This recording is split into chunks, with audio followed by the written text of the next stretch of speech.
Dying Like the Beast just received its biggest edition yet called the Restored Land, and from the moment it's been out, the community has had mixed reaction. Basically, some players are calling it the best thing Techland has ever done in years, turning the game into a true survival experience where every decision actually matters. Like for example, the zombies you kill, the items you loot both no longer respawn, and if you clear all the zombies from an area, then that place is restored, which means the survivors can slowly reclaim the streets, and now it feels more alive and meaningful. But on the other side, a lot of the players are disappointed, saying it's not what they asked for and there's no reason for them to return to the game. So now the question is this update actually a game changer, or did they just push players away? Because in this video, we're going to be breaking down everything this update brings, the new finishers, the new mechanics, the new weapons, new Easter egg, some bundles, and finally a message for Techland on how they can improve this game mode. So let's start with the biggest change this update brings, the way the world actually works. Because like I mentioned earlier, the zombies you kill in an area never respawn. So you can turn a location looking like this to something like this, empty and now taken over by the survivors, but there are not many, just few survivors. Plus, when you loot a place like a dark zone or a convoy, then they too stop respawning. So now your character will have to go explore other places to get itself some loot.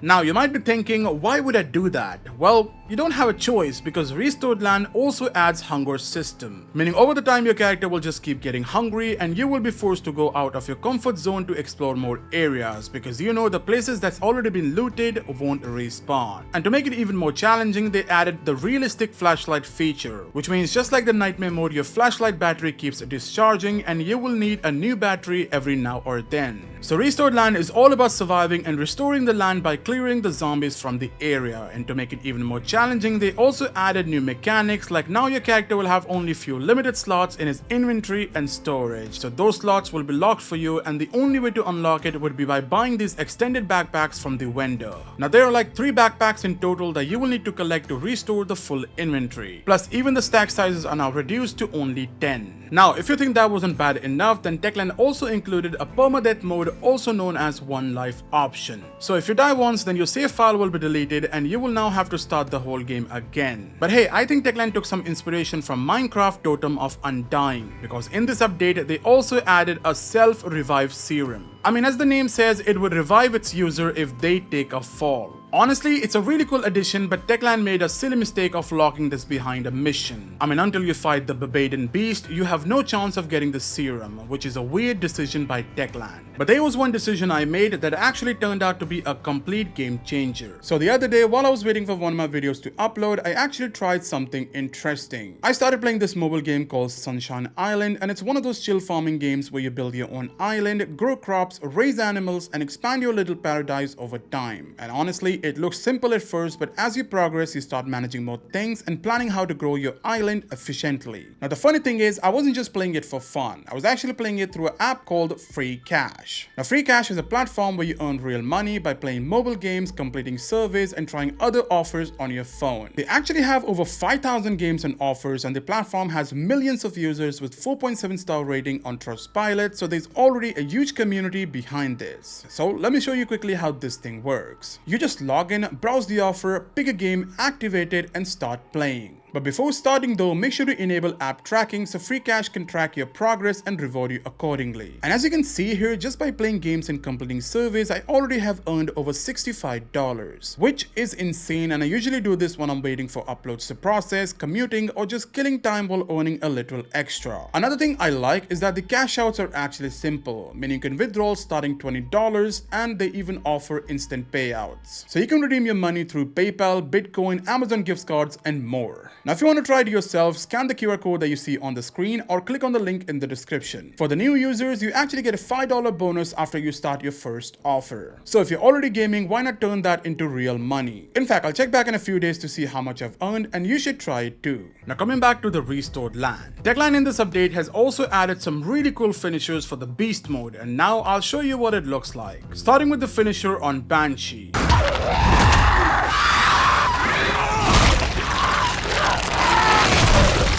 Then Demolisher.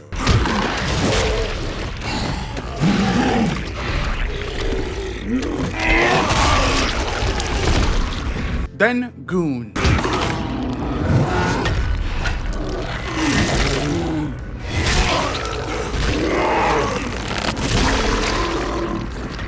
After this, Charger.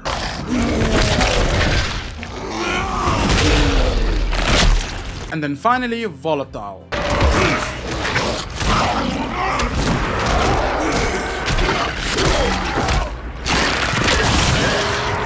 After this, we also got a really cool looking weapon called the Chainsword that you can get by completing Vengeance is Mine story mission. Also, I'm not gonna lie, the weapon looks really cool. Like, these are the kind of weapons I would grind for, and Techland, maybe now you can add a chainsaw in the game. I don't know, what do you guys say about that? Oh, I actually forgot to mention that in this game mode, you also get a blueprint to craft some food. So if you got resources, then you're never going hungry. Also, moving forward, for beating the game in Restored Land, you will be getting this survivalist outfit. And if you decide to beat this game with a one life mode enabled, then you, my friend, will be getting this amazing deathless outfit. Along with this, the update also adds 5 new race challenges that can be accessed outside the Restored Land mode. So this basically is called the Roadkill Rallies, and here's the location for 5 of these challenges that you can beat by getting gold trophy. And if you manage to do that, then you, my friend, will be getting Roadkill Rally skin for your vehicle. I mean, this changes the look of your vehicle and makes it look like it has more armor, and also those spikes is like the one we had in Buggy from Dying at the Following DLC. But the sad part is that we all thought Techland was bringing this mechanic back, which allows us to upgrade our vehicles. But hey, I guess we all were just expecting a bit too much here. Still, regardless, the skin looks good. Plus, these challenges are also cool and you can do them in co-op with your friends, and I'm sure you're going to have a lot of fun doing this. Then, according to Techland, they've added some new Easter eggs in the game, and so far I've only come across 2 of them. The first one is this Left 4 Dead Easter egg, which we have seen before in Dying Light 1, so you can find it here in this location. Second is this guitar Easter egg that spawns inside the safe house after finishing the mission Dead Beats. Also, once you interact with the guitar, you will actually hear this tune.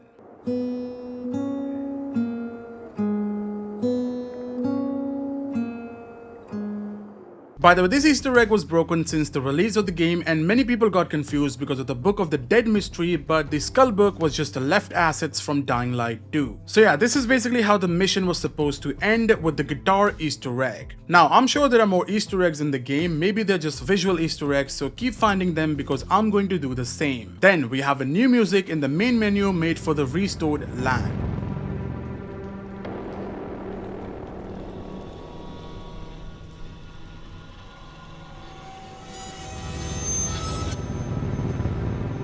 After this, Techland has also added a leaderboard menu in the game, but for the PC users, they can only see their friends in the leaderboard. But on the other hand, for the console users, they can see the global leaderboard for the Restored Land mode and Roadkill Rally. Now, while I was actually recording this video, Techland dropped 4 new bundles for this game. The first one being a Discharge Weapon Pack, which honestly is a really cool looking weapon, but the best part is the way you activate the electric mod on this. Check it out.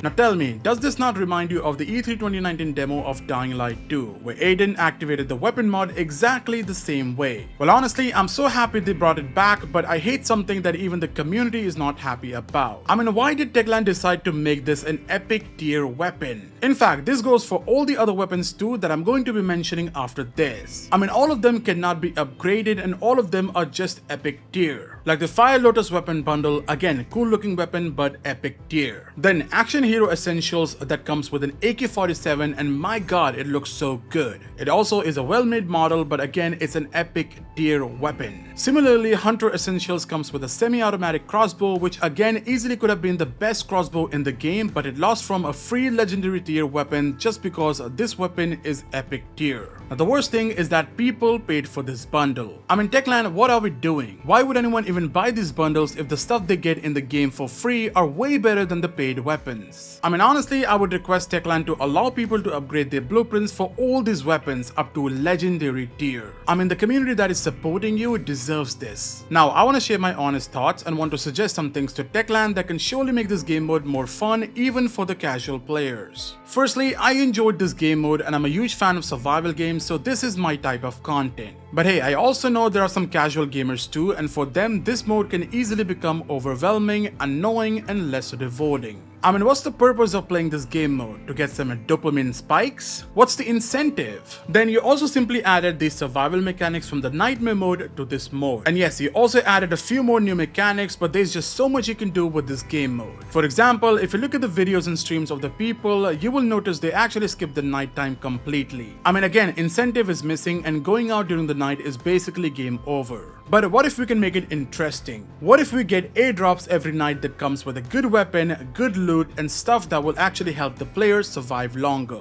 And also, since the drops only come during the night time, they will actually have an incentive to go out during night. Plus, let's say for example, the chase begins and the player has nowhere to go. Well, in that case, we can also introduce this mechanic that I've actually tested in Dying Light 2 with a mod I created. Basically, what if players can barricade themselves in any house to stay safe until the volatiles are gone? Just imagine that scenario, and what if the barricades have different tier? Common ones break easily, so you'll have to repair it quite often. And talking about the higher tier, well, that can be obtained from the drops, so again, incentive is there. And also, don't forget, because of this feature, the player will also get more confidence to go out during the night to explore it for extra loot.